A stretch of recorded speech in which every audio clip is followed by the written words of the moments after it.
IIT नेस्के warriors, जिस घड़ी का आपको इंतज़ार था बच्चों, वो मोमेंट आ चुका है। आपने आईआईटी 2026 का एग्ज़ाम दिया था, जिसके लिए आप वेट कर रहे थे फर्स्ट कट ऑफ लिस्ट का, जो आ चुकी है फाइनली। आपको उसे चेक करने के लिए आईआईटी की ऑफिशियल वेबसाइट पे जाना होगा। ये लाल रंग का जो बैनर आपको दिख रहा है, यहीं से आपको पता चलेगा कि आप इस साल कौन से आइज़र जा रहे हैं, और अगर आप नहीं जा रहे हैं तो क्या आपको आगे काउंसलिंग राउंड में प्रोसीड करना चाहिए या फिर नहीं करना चाहिए। राउंड 1 जो है वो 24 जुलाई 2026 को 5 बजे लाइव हो गया था कट ऑफ लिस्ट। लेकिन ये चीज़ ध्यान रखना कि आपको जो भी फैसला लेना है कि आपको सीट को फ्रीज करना है, फ्लोट करना है या फिर विड्रॉल लेना है, वो आपको 28 जुलाई 2026 से 5 बजे से पहले पहले शाम के करना होगा। अगर आपने डिले किया तो आपको ऑटोमेटिकली काउंसलिंग राउंड से बाहर माना जाएगा। ये चीज़ सबसे पहली आपको ध्यान रखनी है, ठीक है। आपको करना कुछ नहीं है, इसके ऊपर क्लिक करना है। यहाँ पर आपको अपनी वही यूज़र आईडी और पासवर्ड डालना है जिसको आप अब तक इस्तेमाल करते हुए आए थे। यहाँ पर क्लिक करके कैप्चा डाल के जब आप लॉगिन पे क्लिक करोगे तो आपको वो सीधा सीधा बता देगा कि आपको इस राउंड में कौन सा आइज़र अलॉट हुआ है। अगर आपको लगता है कि वो आइज़र आपके लिए सही है तो आप उसे इमीडिएटली फ्रीज कर सकते हैं और अपनी सीट एक्सेप्टेंस फ़ी, जिसके बारे में मैं अभी थोड़ी देर में बात करूँगा, उसको जमा कर सकते हैं, जिसकी डेडलाइन आपको दी गई है ऑलरेडी उससे पहले पहले। लेकिन अगर आपको लगता है कि नहीं यार, मैं इस वाले आइज़र से सेटिस्फाइड नहीं हूँ, या फिर इस राउंड में मुझे कोई आइज़र नहीं मिला है और मेरी रैंक के अकॉर्डिंग उम्मीद बनी हुई है, क्योंकि जैसा आपके अखिल भैया ने आपको बताया होगा, आई होप आपने वो वीडियो देख लिया होगा। अगर आपने अभी तक वो वीडियो जो कट ऑफ के ऊपर था आईआईटी 2026 की नहीं देखा है तो आप उसे जाकर देख सकते हैं। उस वीडियो को देखने के लिए शास्त्रा बेंगलुरु के यूट्यूब चैनल पे जाकर आपको उसे सब्सक्राइब कर लेना है, और वीडियो का लिंक बाय द वे आपको नीचे पिन कमेंट में भी मिल जाएगा, तो आप वहां से भी एक्सेस कर सकते हैं, राइट। तो अब अगर आपको लगता है कि आपको आपका सुइटेबल आइज़र नहीं मिला है या फिर अभी आपको और आगे बैठना है, तो आप वहां पर फ्लोट कर सकते हैं, राइट। अब ध्यान ये रखना है कि अगर आप फ्लोट करते हैं और आपको कॉलेज मिला हुआ है तो भी आपको सीट एक्सेप्टेंस फ़ी जमा करनी पड़ेगी। लेकिन अगर ऐसा है कि आपको कोई कॉलेज नहीं मिला है तो फिर फ्रीज और फ्लोट का ऑप्शन नहीं आएगा, आप ऑटोमेटिकली अगले राउंड ऑफ काउंसलिंग में चले जाएंगे, राइट। तो अब हम चलते हैं और समझते हैं कि इस बार का जो फर्स्ट राउंड ऑफ क्लोजिंग था उसका कट ऑफ क्या क्या रहा और कितने रैंक पर वो क्लोज हुई हैं सीट्स आपके फेवरेट आइज़र्स की, जिसके लिए आपको क्या करना होगा, वापस से यहाँ पर आना होगा। तो यहाँ पर आने के बाद आपको यहाँ पर राउंड वाइज काउंसलिंग रैंक्स दिख रही होंगी, आप इस पर क्लिक कर सकते हैं और ये पूरा आपका काउंसलिंग डेटा खुल गया है। यहाँ पर सारे ही आइज़र्स के जितने भी कोर्सेज हैं उनमें हर एक कैटेगरी में किस किस रैंक पर सीट्स क्लोज हुई हैं वो पूरा का पूरा डेटा दिया हुआ है। लेकिन इससे पहले एक इंपॉर्टेंट चीज़ है जिस पे हमें आ जाना चाहिए, इसको मैं बाद में डिस्कस करूँगा। पहले आपको ये देख लेना चाहिए कि आपकी इंपॉर्टेंट डेट्स में क्या मेंशन किया है। मान लीजिए आप में से किसी बच्चे को कोई आइज़र मिल जाता है या फिर वो आगे आने वाले राउंड्स में बैठना चाहता है, इंस्पाइट ऑफ द फैक्ट कि उसको इस राउंड में आइज़र मिल गया है, तो उसको सीट एक्सेप्टेंस फ़ी जमा करनी पड़ेगी, जिसकी जो लास्ट डेट है जमा करने की बच्चों वो 28 जुलाई 2026 5 बजे से पहले पहले आपको करके देनी है, राइट। ये चीज़ ध्यान रखना, अगर आपने इसमें डिले कर दिया तो आपको ऑलरेडी काउंसलिंग राउंड से बाहर कर दिया जाएगा, इसलिए बी सीरियस अबाउट इट। तो डिटेल्स के बारे में बात कर लेते हैं सीट एक्सेप्टेंस फ़ी की, जिसमें आपको ये समझना होगा कि ये फीस जमा करना आपके लिए ज़रूरी है। फिलहाल जिन बच्चों को कोई आइज़र मिल गया है या अगेन वो किसी अच्छे आइज़र में आगे के लिए बैठना चाहते हैं, इंस्पाइट ऑफ द फैक्ट कि उनको इस राउंड में आइज़र मिला हुआ है, सीट एक्सेप्टेंस फी आपको जमा करनी पड़ेगी, जो कि है 35,000 रुपये। किन के लिए, उन सभी कैटेगरीज को यहाँ पर मेंशन किया गया है, general, EWS, OBC, OBC NCL, PWD, Kashmiri migrants, Kashmiri pandits, Kashmiri Hindu families, non migrant categories के लिए दी हुई है 35,000, जिसमें से आपकी 25,000 और 10,000 में इसको ब्रेक किया गया है। ये चीज़ ध्यान रखना, 10,000 आपकी नॉन रिफंडेबल एडमिनिस्ट्रेटिव फ़ी है, ये रिफंड नहीं होगी अगर आप विड्रॉल भी लेते हैं तो, ये चीज़ ध्यान रखिएगा। लेकिन 25,000 आपको रिफंड हो जाएगा अगर आप विड्रॉल लेते हैं with in the time, right. दूसरी बात, अगर आप SC/ST कैटेगरी से बिलोंग करते हैं तो there is a concession 17,500 rupees जो है वो आपकी जमा होंगे, जिसमें से 12,500 रिफंडेबल हैं और 5,000 जो है वो non refundable as a administrative fee आपका काट लिया जाएगा अगर आप नहीं लेते हैं एडमिशन या विड्रॉल लेते हैं। तो failure to deposit the SAF within the stipulated time will result in the cancellation of the offer. बिल्कुल ये इन्होंने क्लियर कट मेंशन कर दिया है कि आपको फर्दर राउंड्स में नहीं बैठने दिया जाएगा और आपको काउंसलिंग राउंड से भी बाहर माना जाएगा अगर आपने एसएएफ जमा नहीं किया है। तो एक चीज़ ध्यान रखना, एसएएफ उनको नहीं जमा करना है जब तक आपको कोई आइजर नहीं मिला है। मान लीजिए आपने अभी खोल के देखा अपना डेटा और उसमें कोई आइजर नहीं मिला है आपको अनफॉर्चुनेटली, तो आपको एसएएफ भी जमा नहीं करना है। लेकिन जैसे ही आपको कोई आइजर मिल जाएगा तब आप चाहे फ्रीज करें चाहे फ्लोट करें। फ्रीज और फ्लोट अगर तुम्हें नहीं पता है तो मैं बता देता हूँ क्विकली। फ्रीज मतलब कि जो आइजर मुझे मिला है मुझे वही चाहिए, उसी में सीट चाहिए और उसके बाद आपको फर्दर काउंसलिंग राउंड्स में बैठने के लिए नहीं मिलेगा, वही आपका फाइनल आइजर हो जाएगा। और फ्लोट का मतलब वो क्या कि मुझे ये सीट तो पक्की कर लेनी है लेकिन मैं बैठना चाहता हूँ आगे के राउंड्स में, देखना चाहता हूँ कि कहीं कोई और बेटर आइजर मुझे मिल सकता है क्या, राइट। इन दोनों ही केसेस में आपको एसएएफ जमा करना पड़ेगा विद इन द टाइम, जो कि 28 जुलाई उन्होंने मेंशन किया हुआ है फर्स्ट राउंड ऑफ काउंसलिंग के तहत, राइट।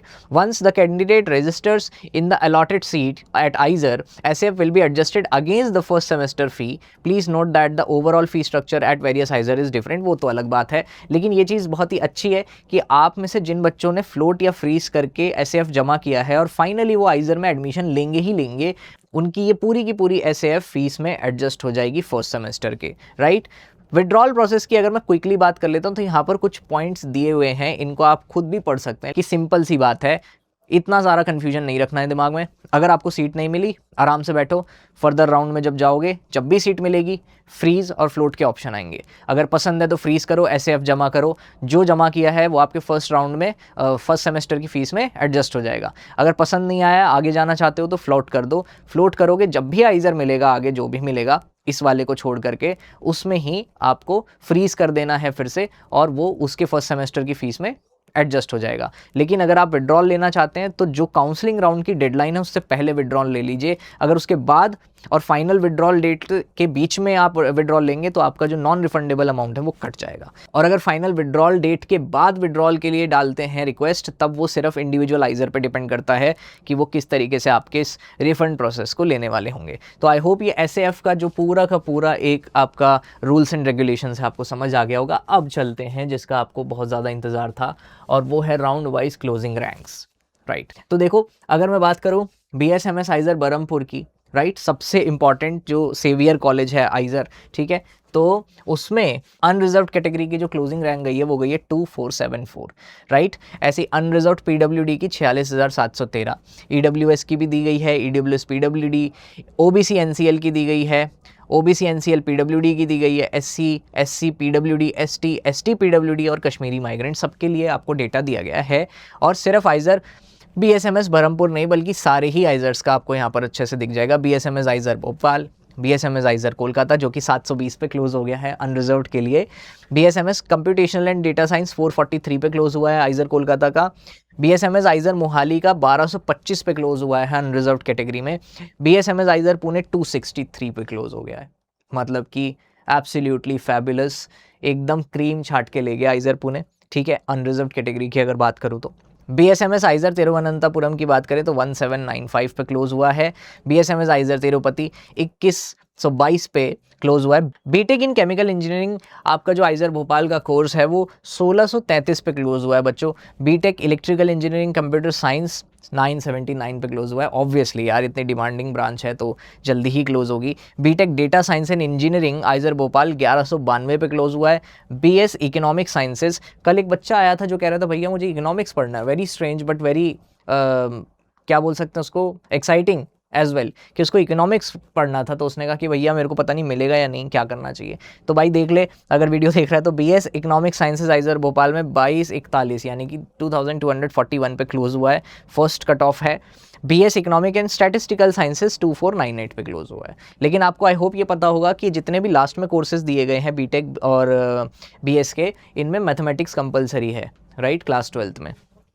अच्छा, ऐसे ही यहाँ पर जैसे अनरिजर्व्ड है ऐसे ही अनरिजर्व्ड पीडब्ल्यूडी ईडब्ल्यूएस वगैरह ज़्यादातर बच्चे ओबीसी एनसीएल वाले जो हैं उनको यहाँ से देखने को मिलेगा अपना डेटा कि कहाँ पर क्लोजिंग रैंक गई है। तो आई एम श्योर आप लोगों को फर्स्ट राउंड से ऑफर लेटर्स आ सकते हैं, तो आप लोगों को थोड़ा सा ऑप्टिमिस्टिक रहना है। अगर कोई आइजर नहीं मिला है, और आई वुड सजेस्ट कि अगर आपकी रैंक 5-6 हज़ार तक भी है तो आप टिके रहिएगा काउंसलिंग राउंड्स में। इवन दो चांसेस धीरे धीरे कम होने लगते हैं, सीट्स फिल होती हैं, लेकिन क्योंकि ऑप्शंस और भी बड़े थे, जैसे IACS कोलकाता आ गया, ठीक है, IIST शिवपुर आ गया, तो इन सब के आने की वजह से आपके थोड़े से चांसेस और बढ़ेंगे, थोड़ी सी सीट्स कहीं ना कहीं इंप्रूव हुई हैं, तो इस वजह से आपको एटलीस्ट लास्ट राउंड तक बैठना चाहिए। अगर आपकी रैंक 6000 है, 6500 है, तो भी आपको हिम्मत नहीं हारनी है, बैठे रहो। क्योंकि जितना मैं देख पा रहा हूँ 2024 के रेफरेंस में, अगर मैं बात करूँ 23-24 के रेफरेंस में, इस बार काफ़ी जंप आया है फर्स्ट क्लोजिंग राउंड में, और यही सब्सिक्वेंट जंप शायद अगले राउंड में भी देखने को मिलेगा। आई होप कि आप इसे आराम से बैठ के तसल्ली से अपनी कैटेगरी के हिसाब से देख लेंगे और डिसाइड कर लेंगे कि मुझे एक्चुअल में कौन सा आइजर मिल सकता है, और नहीं समझ आए तो वीडियो देख लेना जो मैंने बताई, ठीक है। अच्छा, अब यहाँ पर ये सारी चीज़ें समझने के बाद सबसे इम्पॉर्टेंट ये समझना है कि फिर से 28 जुलाई इस काउंसलिंग की लास्ट डेट है, तो फ्रीज, फ्लोट और सीट एक्सेप्टेंस फ़ी जैसी जितने भी इम्पॉर्टेंट आपके एक्शंस हैं वो आपको 28 जुलाई शाम 5 बजे से काफ़ी पहले ले लेने चाहिए, क्योंकि एंड मोमेंट पे सर्वर डाउन होने की वजह से, मल्टीपल स्टूडेंट्स के एक साथ सर्वर पे आने की वजह से हो सकता है कि एंड मोमेंट पे दिक्कत आए, तो इसीलिए आप लोग जो है इसको टाइमली फिल कर दीजिएगा। अगर कोई भी डाउट होता है तो आप हमें कमेंट सेक्शंस में बता सकते हैं। एंड सबसे इंपॉर्टेंट बात बच्चों, एक फॉर्म आप लोगों के लिए रोल आउट किया है, जो बच्चे काउंसलिंग में परेशान हैं कि भैया हमें समझ नहीं आ रहा है कौन सा आइजर जाएँ, कौन सा मिलेगा नहीं मिलेगा, तो एक फ्री काउंसलिंग आपके लिए रखी गई है, जिसका फॉर्म आपको नीचे डिस्क्रिप्शन में मिल जाएगा। उस फॉर्म को प्लीज़ फिल कर दीजिएगा टाइमली। 28 जुलाई वैसे भी इस काउंसलिंग की डेट है, आप जितना जल्दी उस फॉर्म को फिल करेंगे उतना जल्दी सायस्ट्रा की टीम आपकी हेल्प कर पाएगी आपकी डिसीजन मेकिंग में, राइट। फॉर्म का लिंक आपको पिन कमेंट में भी मिल जाएगा, जल्दी से जाओ फॉर्म फिल कर दो। And yes, all the very best जिन बच्चों को आइजर मिला, ऑल द वेरी बेस्ट, बहुत बढ़िया, कॉन्ग्रेचुलेशंस। जिन बच्चों को नहीं मिला है या फिर बेटर का वेट कर रहे हैं, हिम्मत मत हारो, सब अच्छा होगा, एंड तक टिके रहना, ठीक है। आई होप कि तुमने बहुत अच्छे से मेहनत की होगी और अपने अपने अच्छे इंस्टीट्यूशंस में जाओगे, नाम रोशन करोगे देश का। साइंस, वैसे भी इस देश में साइंटिफिक टेम्परामेंट की जो थोड़ी बहुत कमी है उसको तुम ही लोगों को भरना है। बहुत उम्मीदें हैं तुम लोगों से। जिस भी कॉलेज में जाना, चाहे प्राइवेट, चाहे गवर्नमेंट, चाहे इंडिया के बेस्ट इंस्टीट्यूशंस हों, अपना झंडा गाड़ के अपने आप को आगे बढ़ाना, देश को आगे बढ़ाना। हताश मत होना, निराश मत होना। ऐसे ही वॉरियर नहीं बुलाता हूँ मैं तुमको, लड़ते रहो और जीतते रहो। ऑल द वेरी बेस्ट बच्चों, see you in your dream institute. Bye bye.